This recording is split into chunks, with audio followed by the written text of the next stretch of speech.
I'm sorry. So that's everything. All I got was the Marie saying, Aubrey Bergauer.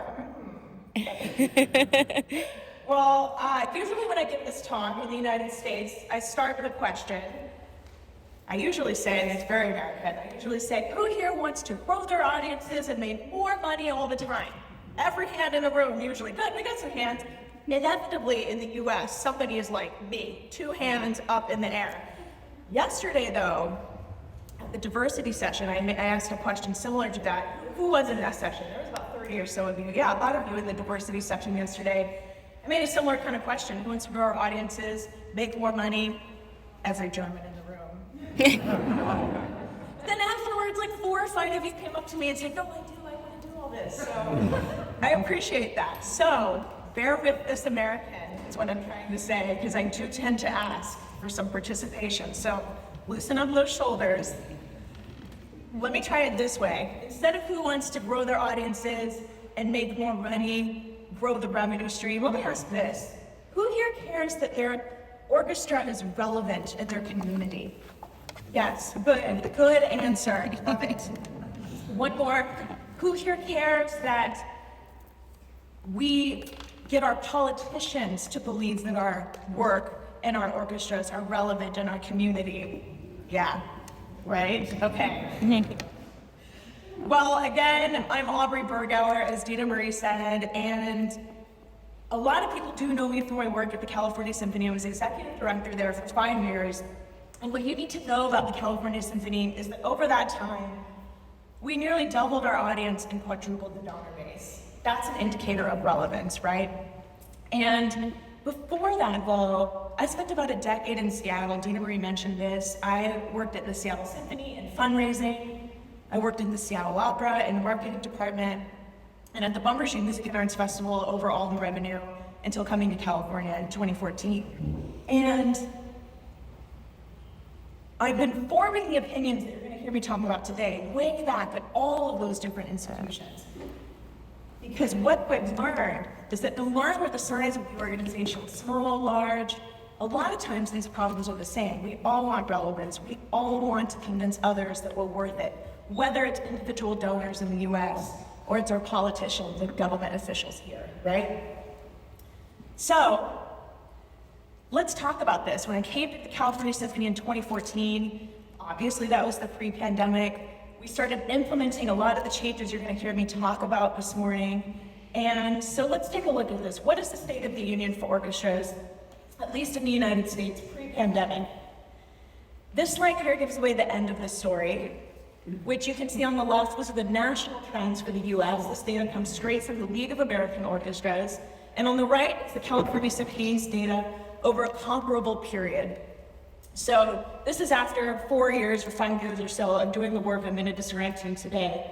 So to read some of this, nationwide in America, subscription revenue is down 5%. This is pre-pandemic even. Subscription revenue down 5%. At the California Symphony up nearly 30%. Overall audience size on the decline, 10% over about a 4 or 5 year period. At the California Symphony, you just heard me say it, doubled our audience nearly.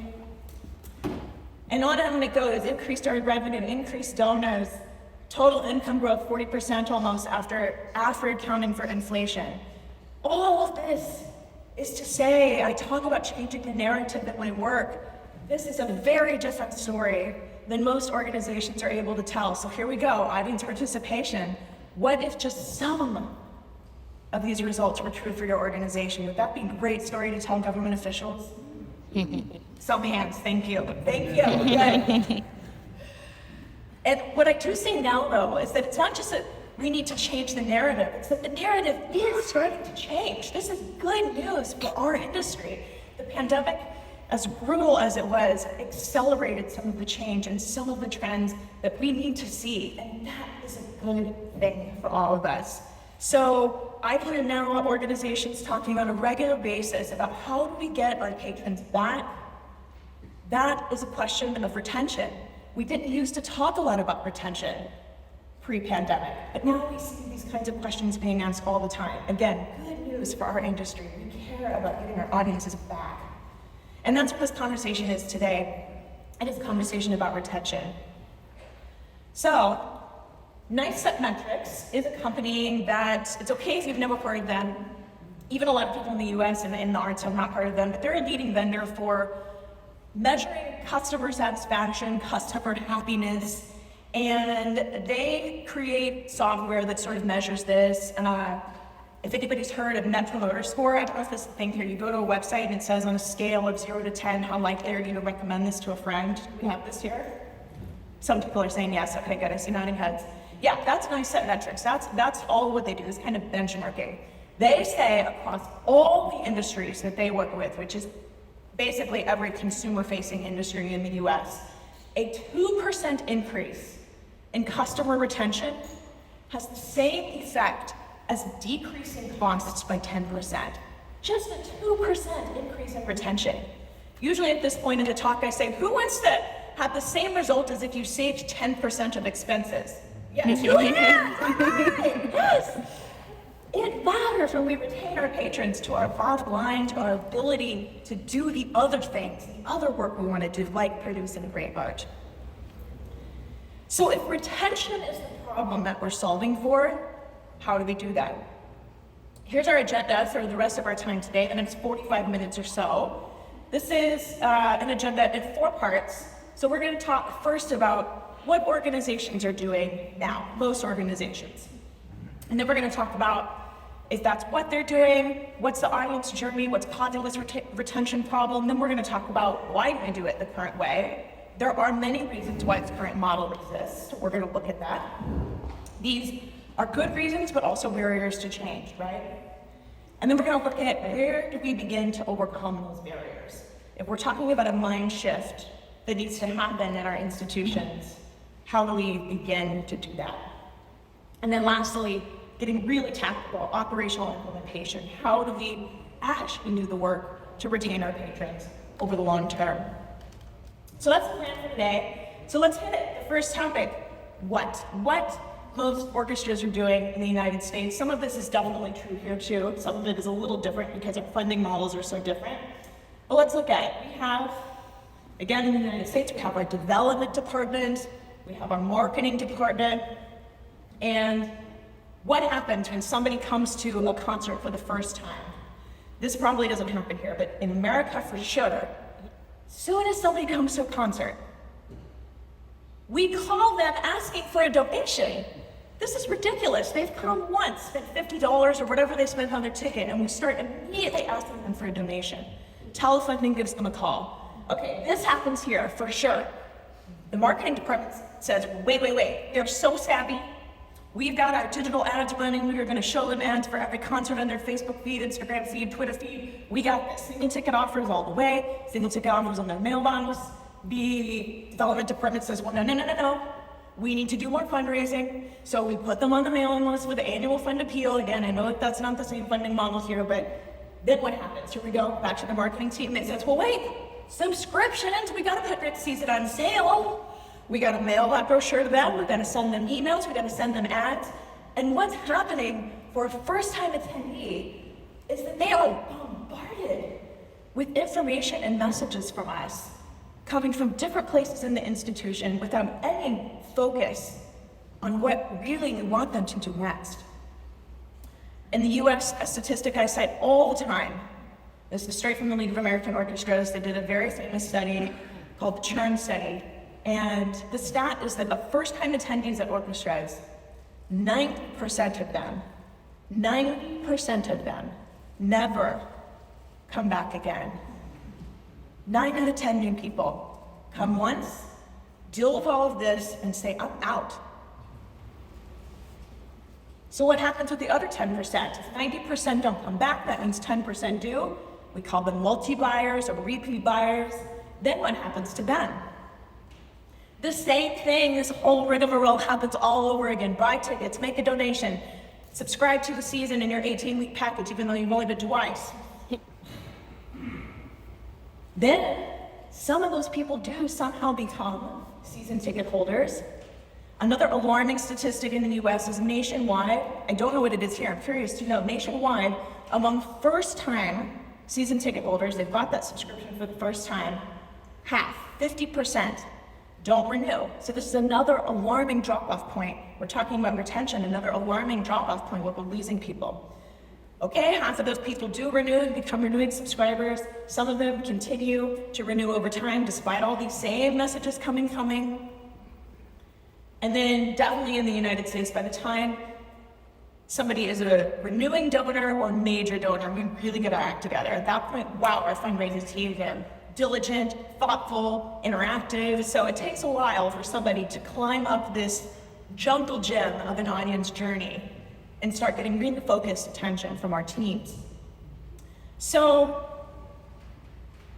this is a pipeline problem, is what we're seeing, because if our biggest prospects for subscribers are single ticket buyers or multi-buyers even, and our biggest prospects for multi-buyers are somebody who's come once and then comes again, at every step this is being choked up is what's happening. Now, if this looks like a mess, there's a good reason for that. It's because it is a mess. This is what I call the free-for-all model. It's just a total blitz of information coming to these customers all the time. Okay. At the California Symphony, we said we are going to try to get ourselves organized here. We are going to reconstruct this model. And we said, no matter who you are in your journey of engagement with us, we have one next step for you and one next step only. If you're a first-time attendee at the California Symphony, the only thing we invited you to do, the only message you received, was an invitation to come back again. And you received that message many times. That's the only thing we asked.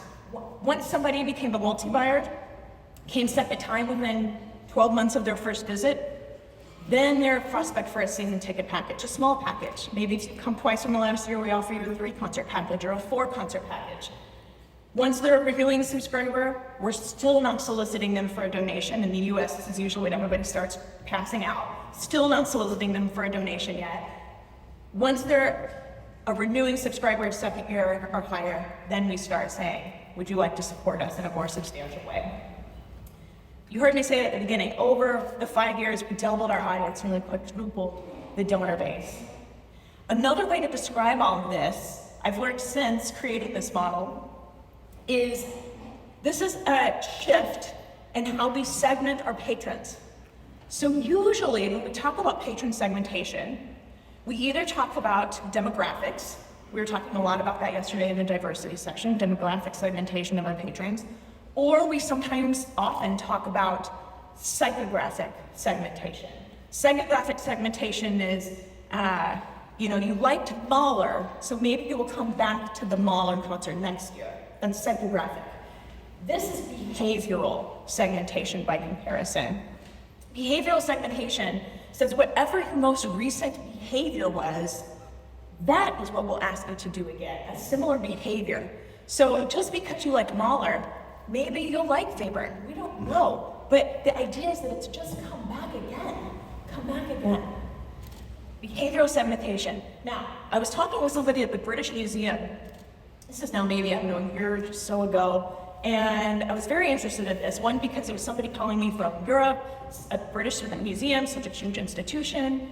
And they were doing their own sort of informal research, calling around to different organizations saying, how do you segment your patrons, psychographic, demographic, behavioral, what are you finding, what are you seeing?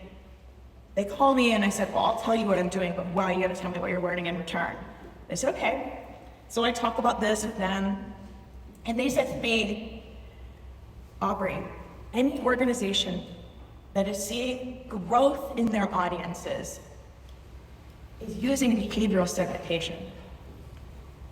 That's at every orchestra they talk to, or even arts organization, not just orchestra, they talk to in the US, in the UK, and a few others in Europe. So this idea of retention, behavioral segmentation is growing, it's catching on. And if the other model was the free-for-all model, this is a long-term approach. This doesn't happen overnight. We don't grow people into renewing subscribers in a couple of months. It takes time to develop loyalty. So this is what I call the long-haul model. We're growing our audiences over the long term. Now, just to acknowledge the pandemic, for a lot of us, this is what our patron journey looked like over the past 2 years or so. Okay, donors, definitely true in the US, and then everybody else was an online content viewer. That's what we're relegated to for several months there. And then we're now remapping all these content viewers to, again, what were they before? Were they a subscriber? Were they a first-year season ticket holder, a first-time attendee? For people still doing online content, we want to keep them watching our streams. Okay, that's how that sort of looks now in our current reality. So if all of this is what orchestras are doing, generally speaking, why? Why do we do it this way? So this is the second part of our agenda today. Why do we do it the current way? There are some good reasons. There are 5 reasons why we do it the current way. The first is, here we go again, revenue. We make money the current way. Some people do subscribe down the hall. Some people do subscribe and they get that brochure in the mail right away. We know that's true. We know that's true. Some people do make a donation when they get the solicitation in the mail. We know that's true. This is a focus on acquisition. So it's not that it doesn't work. It's that I believe and I've seen that there's a better way, right? Okay. And the problem is when there's a pipeline problem, it feels like we're choking it up farther when you're creating that mailing list. And I know I could add more people to that mailing list, whether it's for a subscription brochure or a donation ask. I know I could add more people to that mailing list if I could just put in all our recent single ticket buyers, right? I've been there. I've had that job literally where I'm pulling the list and it feels like great pressure to do that. But instead, this is a model of discipline. The Germans are great at discipline, actually. I'm just thinking this right now. I hope that this resonates. Okay. The good news in this is we make money the current way, but we can make way, way, way more money the new way.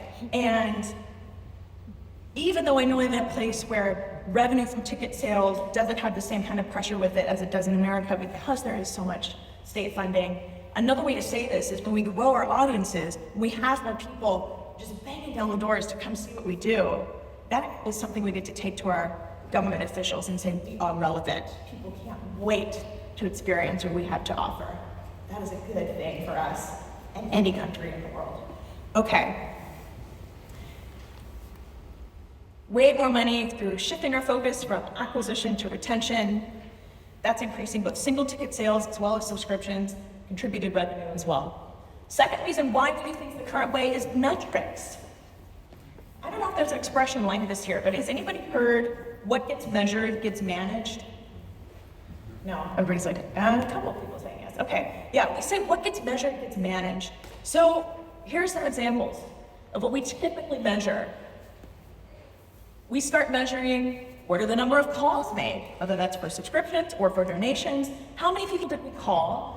How many organizations did we do a list trade with to mail to their people as well? What's the size of the mailing list? I was just talking about that. So instead of those kind of metrics, instead we should be looking at metrics like, what are the number of first-timers who came back? Can we get this so that 90%, fewer than 90% are never coming back instead of 10% retention? Can we increase that?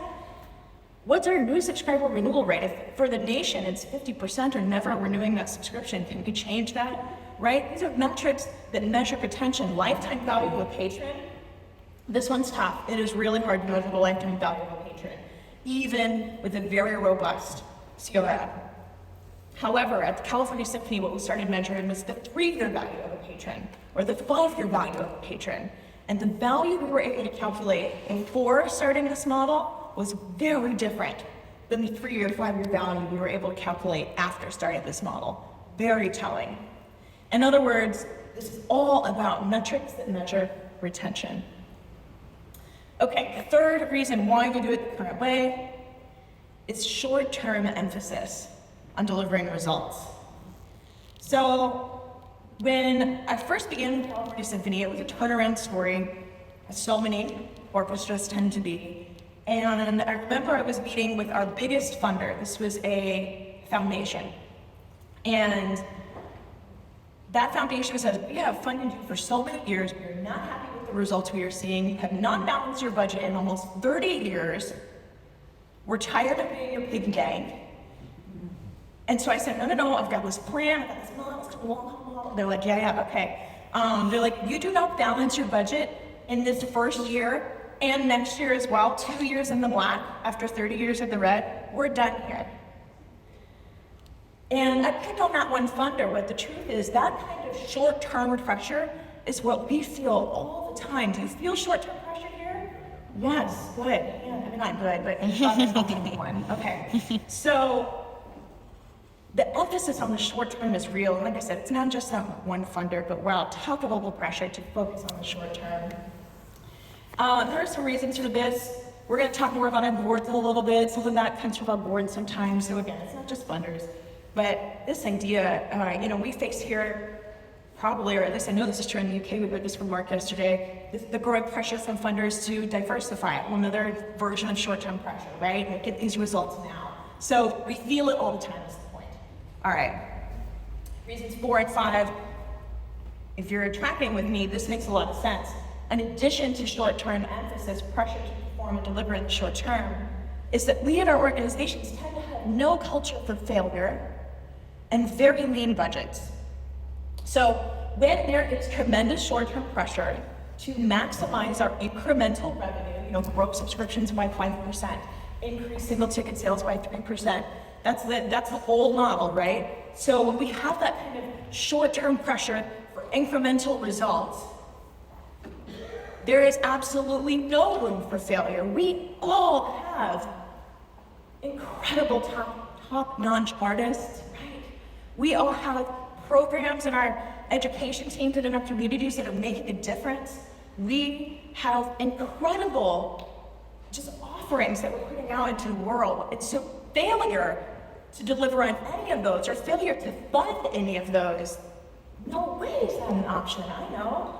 No way. So we have this no culture for failure, but it really translates to no culture for experimentation often. And these two things get a little too sort of intertwined in my mind. So no culture for failure, very lean budgets. So what we can do in the short term, there is one thing we can do in the short term, is start saving money.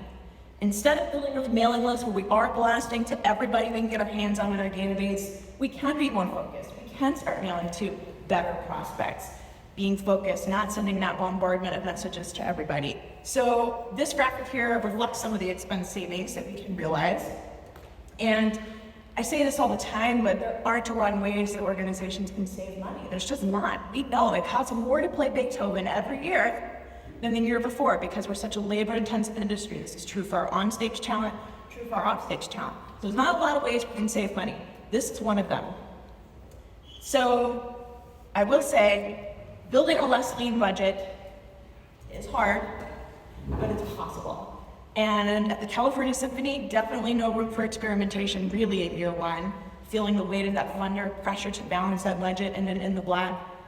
End of the story is we did it. Did it for 2 years, they renewed their gift, they increased their funding. How much would you like a foundation or government entity to increase their funding because they see the growth and see the way we're investing in our community? Maybe, some, okay, I'll take it. Yeah. By year 2 of this model, we were able to start building in some extra, just breathing room in the budget for experimentation. That piece the music director has been dying to do, we were able to try that in year 2. By year 2. Risk capital is what we call it, right? This is a great thing. Okay. For now, the last reason why we do things differently, why we do things the current way, I should say, is that we don't know how to do it differently. We're not taught how to do it differently. So our institutional structure, our silo departments, I know development is not as much of a thing here, but we definitely have marketing, production, operations, education, right? We have all of these silo teams, silo departments, and particularly our solo revenue teams, maybe box offices over here. Your venue's running the box office and it's not talking to your marketing folks over here. Does that happen? Oh yeah, we got it now, good. Okay, so we're taught, in other words, that acquisition is key to our success and that retention is not as important. We're taught this, inadvertently taught this. And so we know we have to fill in any kind of declining short-term revenue voids. We know that we have to, get the seats filled some way, and maybe papering costs isn't much of a thing here, but we make these decisions that really are the opposite of retention, and it's sort of our current model driving this behavior in our teams in the office. Okay, I remember when I mentioned at Seattle Symphony in development, the fundraising department. I worked at Seattle Opera at the marketing department, and at both of those institutions, we would have conversations between these teams. Maybe here it would be between, your venue and the box office versus your marketing teams, your orchestra. Conversations on who owns those names. Who owns those names? When we're talking about something very customer-centric, community-focused, a question like who owns those names is the least customer-centric question we can possibly be asking. To the patron, they're not thinking who owns my name. This is not a data privacy question. They're not thinking that. They're thinking, and go to the orchestra. And all of these different entities are part of the experience, and they're not necessarily processing what's happening behind the scenes, right? So questions like who owns those names are so indicative of this old way of doing things. And all of this, in other words, is a very customer-centric, patron-centric approach to our work. Patty McCord, who for many years was the chief people officer at Netflix, so responsible for Netflix's human resources operation since they were a baby company in Silicon Valley all the way through their meteoric rise.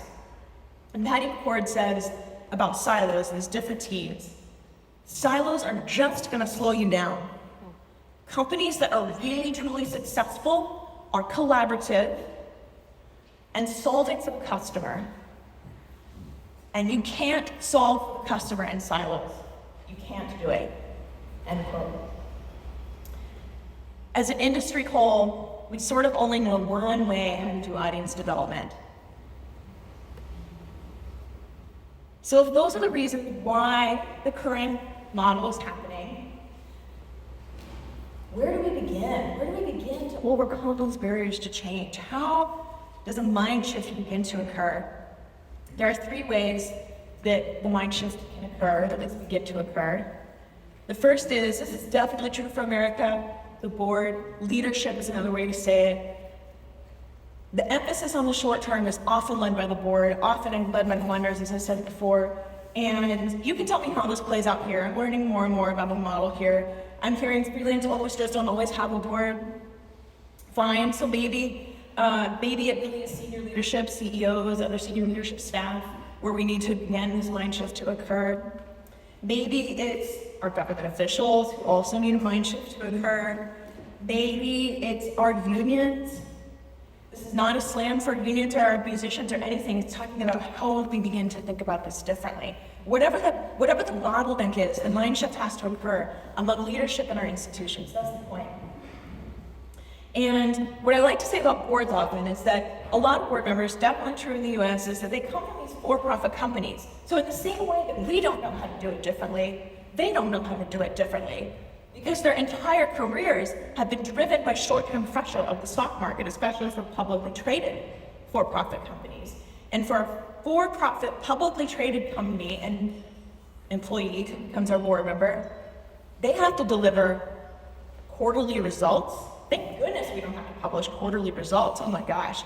Quarterly results, they have to deliver or be subject to analysts' projections on how they think they'll deliver those results. And those corporate board members serve as shareholders. Well, you better believe, as a shareholder, we all want that value to rise, rise, rise. But here's the difference. We don't serve shareholders. We don't serve boards, we don't serve for-profit anything. We serve a mission. We serve a community. We serve the people who live with us and by us. We have so much more potential for impact than any one of those for-profit companies. This is what I love about this. We have such an advantage. We don't serve a conductor. We don't serve a star soloist. We love those people and we love the art we produce. But we serve the people who come to experience what we offer them. Such a difference than what a for-profit company does. Second area for a mind shift is to not fear going against conventional wisdom. Conventional wisdom is code for the way it's always been done. So maybe the way it's always been done is this ingrained scarcity mentality. All the things we said, short-term pressure, no culture for failure, all those things. Maybe that's an ingrained scarcity mentality. Maybe as staff were trained to act poor and desperate, and that's really these stereotypes that we've been taught. No shame in the game, that's just what we know. And like I said, for years, the old model works just fine. For years. We filled our concert halls, had no problem getting people to subscribe to the full season. The arts were intrinsically valued in a different way than they are in 2022. And that model, that old model, did not crash and burn overnight. We know that. And we as organizations have been savvy and that we have slowly adjusted.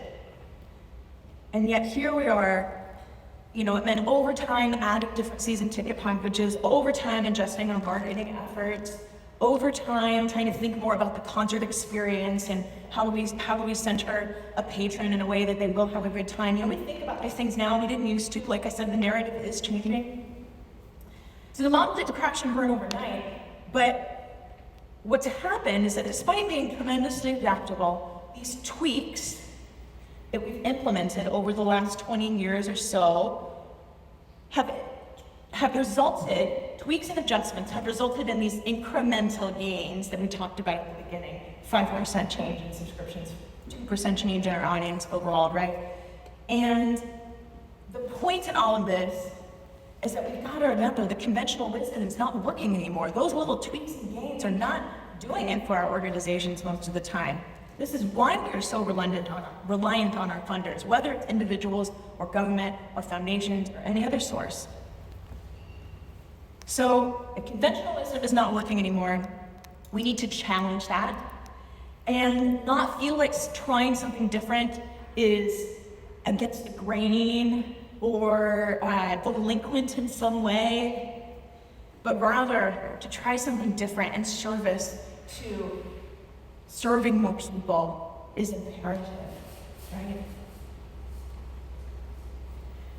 Last area of mind shift, I should say, is getting over any kind of fear of shortfalls early on in this model. At the California Symphony, we saw gains in year one. You're going to hear me in just a moment talk about how this played out over the 5 years I was there. We started seeing gains in year one. That's the only reason I was able to go back to that funder and say, we did it. That one's the budget in 1 year. Fear of shortfalls can also mean fear of stopping doing something. As a general statement, I feel like we as an industry whole fear stopping doing something. But that's okay. If something's not working for us anymore, we can stop. We can feel liberated. And then we have permission to stop and try it a different way and see how it goes. So I just want to challenge any organization who's fearful of doing something different, fear of even trying something in this model, to run the numbers.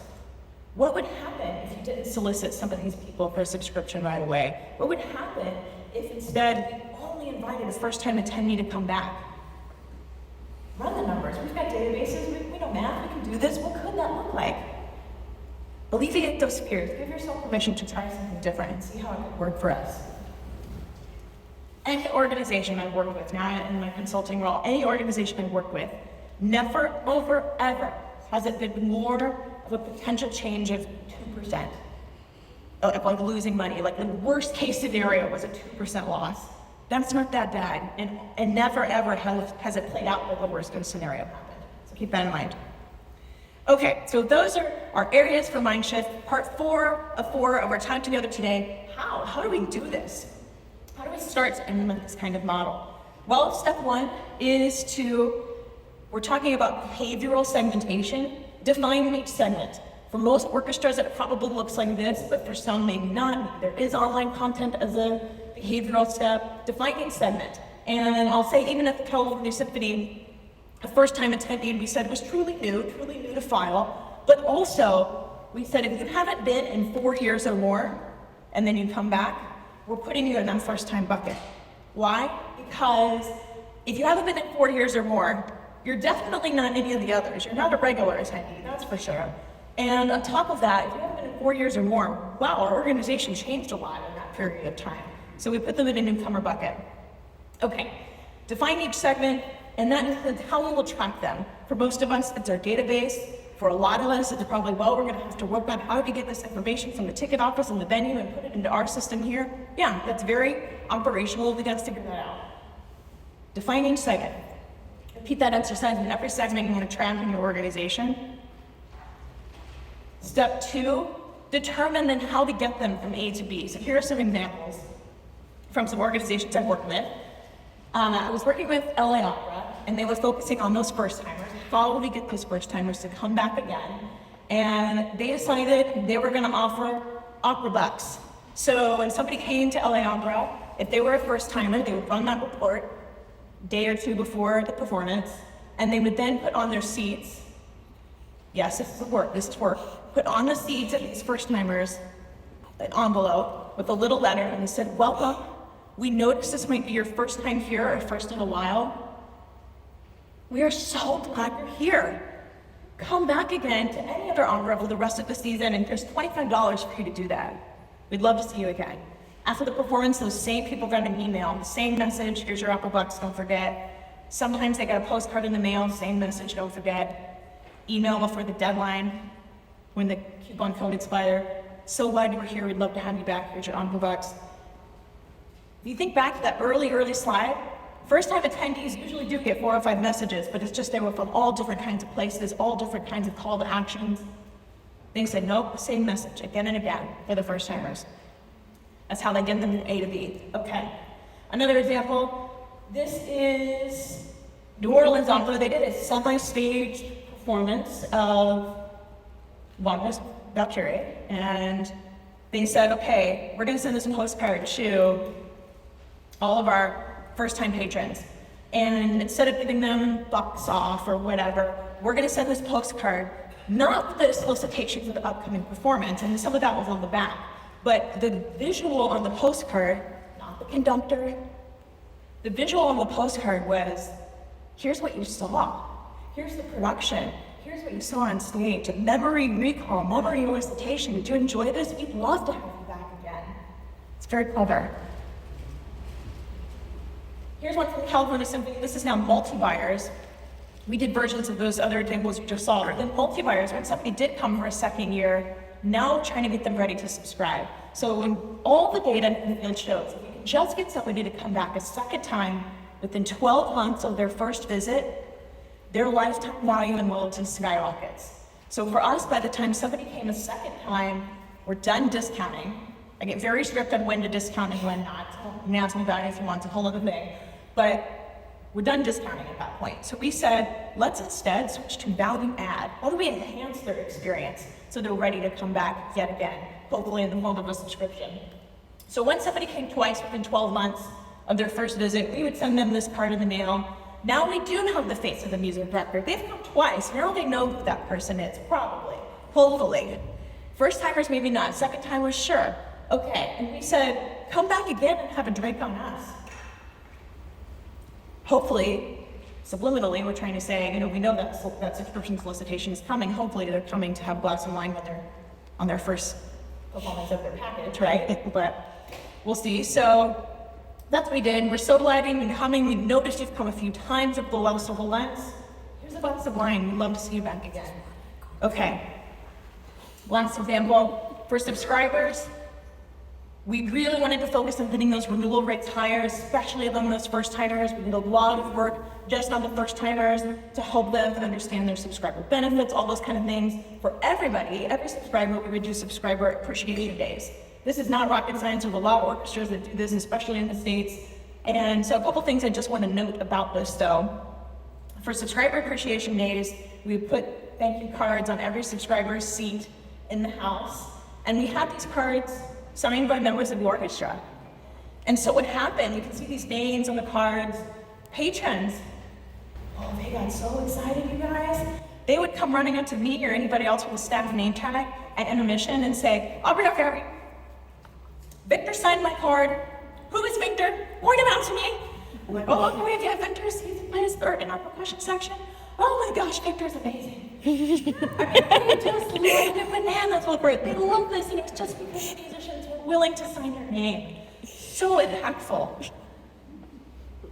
Now, one more thing on this is timing matters, right? You better believe that the concert set where we did this was right before subscription renewals were going to hit their mailbox. And you better believe that concert program was a blockbuster. We played everything they wanted to hear, Brahms, Beethoven, whatever, told them we love them, and the cards on their seats also added the program a full page saying, we love our subscribers, you give us a reason to play, thank you. I come out on stage before the performance, subscribers, thank you so much, we love that you're here. Everybody else who's not a subscriber gets to hear how much we love subscribers. Started seeing our renewal rates go way up. So that's the idea, determine how are you going to get somebody from A to B. And then just to mention, there are other segments to plan for. So in a perfect world, people behave just like we want, go on that Patron journey just like we want them to, become more engaged, more loyal over time. But as we know, we do not live in a perfect world, right? So other segments that we have to make a plan for, special event attendees. We're terrible in the US about following up with our special event attendees. We've done the gala, we've raised the money, had an amazing night, and we act like that's the end, like that's the finish line. And it's not for so many people to get to an event, it's just the beginning. So we need a plan for those people. What do we do about the lapsed buyers, the people who aren't coming back and getting their wine and their opera bucks and all of that? We need a plan for that. And the plan is not put them on every mailing list for everything we've got going out the door forever and ever all done. Right? Okay, so second step, we also need to plan for. And then lastly, create a coordinated internal calendar. This feels so dirty to say out loud, but we're so bad typically at this, right back to our solo teams of talking to each other about these different communications, about what's going to happen. Does our operations team know that we want our musicians to sign our thank you cards, for example? We have to be better at facilitating these conversations in our organizations. That's the only way we can have customer-centric diligence in our work. So getting all of this information in one place is rarely done, no matter the size of the organization. In some ways, it's easier at a smaller organization because you have fewer people we're trying to coordinate these efforts around. But now we're lucky in 2022, we have so many tools that don't cost anything that can help us do this organizational work that we need internally. Okay. This all brings us back to why our siloed organization structures are a real disservice to this work. So how do we break down these silos? First is identify somebody to lead the shift in operations. If you're hearing this and you're thinking, Aubrey, I think I got it, I'm tracking with you, I want to do some of this at my organization, somebody's got to spearhead it, because it's not going to happen on its own, right? So how do we do that? A couple different ways. One is by a designated senior leadership position over loyalty. I'm seeing more and more positions, definitely true in the US, positions like VP of Patron Loyalty, not just VP of Marketing, but VP of Loyalty, right? Okay, say more like that. Another way to do this, at a smaller organization, I'm be the CEO, by the way. Easy, you get to lead it from the top. Another way to do this is I've seen at some organizations, a position created that is designed to be cross-functional. They attend every department meeting. They are given authority to make some decisions. It's not enough to attend a bunch of meetings. They have to have some sort of ability to make decisions based on this information they're amalgamating from everybody. So different ways to do it. The idea is that somebody has to be appointed to lead that shift. Okay, another operational implementation tactic. It has got to be somebody who understands marketing first. This is, how do I say this? This is really troublesome in our industry, to be blunt.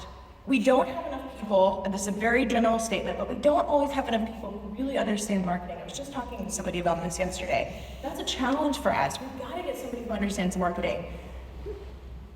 Ultimately, in service to the art we perform. But to be able to communicate with people and give these messages, it means that we've got to have somebody that understands that the same person who sees the ad online then comes to the website and sees the information there and buys a ticket, which is the same person who then shows up and gets handed a program book, which is the same person that then gets the email blast from us following up. All of these things need to be written, and we're talking about a customer-centric approach, need to be written in a customer-centric unified voice across the institution. It's going to be somebody who understands that. In other words, somebody who understands communications as well. So these are the criteria we need in order to be starting to implement this in our organizations. And I want to say, at a smaller organization, I said it's easier to do some of this in some ways. By nature of being a smaller institution, you can be more agile, you can, everybody's wearing sort of multiple hats anyways, because it's all the same work that has to be done. The job descriptions are much broader. At a big organization, sometimes this means redrawing these department lines. I don't know if that's like, sometimes in America they're like, redraw department lines. I don't know if that sounds radical here, but it's starting to happen. We're seeing it more and more. The narrative is changing. So none of this is actually new. None of this is actually radical. None of this I made up. All of this has been vetted by other industries, tested, authenticated, proven. It's just that the arts and culture sector tends to be behind. In some ways, this is good news. We're not reinventing the wheel. This has been done in other B2C industries, business to consumer enterprises. It's not new, it's more radical. So I said we would give some results of how this played out specifically over time, and then we're done. Year one, I mentioned there could be, we didn't talk about this too much, potential reduction in annual fund gifts. Basically, serious shortfalls in year one. We did not see that with California Symphony. Instead, we saw moderate ticket gains immediately through this emphasis on new buyer retention, and on first year of doing this model, ticket sales increased by 14%. That's pretty good. Well, we don't get to say that a lot in the US, so that was really exciting. 14% increase in ticket gains. We saw a reduction in marketing and development expenses. We saw that graphic of how we can save a little bit of money. We saw that in year one between those two things. As I said, we were able to balance the budget. Here's one, this is new. Musicians became engaged in the process. Yeah, I'll sign that thank you card. I'll give it a try. Then they learned they were a rock star because everybody wanted to meet them and learn more about them. Musicians became engaged. Staff culture began to change. I didn't say anything yet about culture, really. Staff began to get it, to say, oh, I see what we're doing. I see that we're putting our customer and our community at the center of what we're doing. I get it. That was some people's response, not everybody. Other people, some people, said, no, I see what you're doing and it's not for me, I'm out of here. Fine. Staff culture began to change. People started aligning around this vision and this idea. That is a good thing. Second year, now we're talking about, we started seeing our subscription renewal rates increase. Our new subscribers increased, our renewal rates increased. Our single ticket sales continued to increase while our acquisition costs remained flat. That's the definition of ROI. We had a higher return on investment because we're spending the same and seeing more gains because of it. Going back to the board, that was a great board meeting for me to go in.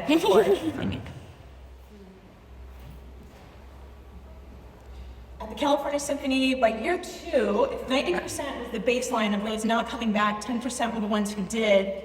By year two, we were at 20% consistently of people coming a second time within 12 months of their first visit. By year three and onward, that number was 30% of first-timers at any given concert would come back again within a year. But I'm getting ahead of myself. Okay, higher development response rates, great for fundraising, donor-based spirit, every giving level. Going back to the staff, the people in year one who were like, I'm out of here, get to hire new people. And now we're seeing people coming in, we're pitching this vision. Talk about making interviewing easier. Then we started seeing people saying, yes, I see that. Well, guess who got the job? People who were like, yeah, I see what you're doing and how I can contribute to it. Great. Higher quality of our ability, we were making more money, so we had the ability to pay higher salaries. Also, not a conversation we have a lot in the arts, or we all want more money. You guys told me afterwards in private, we all want more money. Okay, we started saying that. Year three, our subscription renewal rate was at a then high of 85%. It continued to grow after that. And that's average. So that's the first timers and the long timers. The long timers even had a higher renewal rate. Average subscriber renewal rate of 87%. Or, oh, here's a good one. Audience age decreased. None of this that you've heard me say today was like probably a younger people message. But younger people started coming and then kept inviting them back, and then they came back. Our audience age decreased. Our concert capacity averaged 89%. Individual giving revenue continued to grow. By year 2, it's not just that the budget was balanced, but that we ended with a surplus. This is an organization that for 30 years did not end the budget in the black. In year 2, we have a surplus.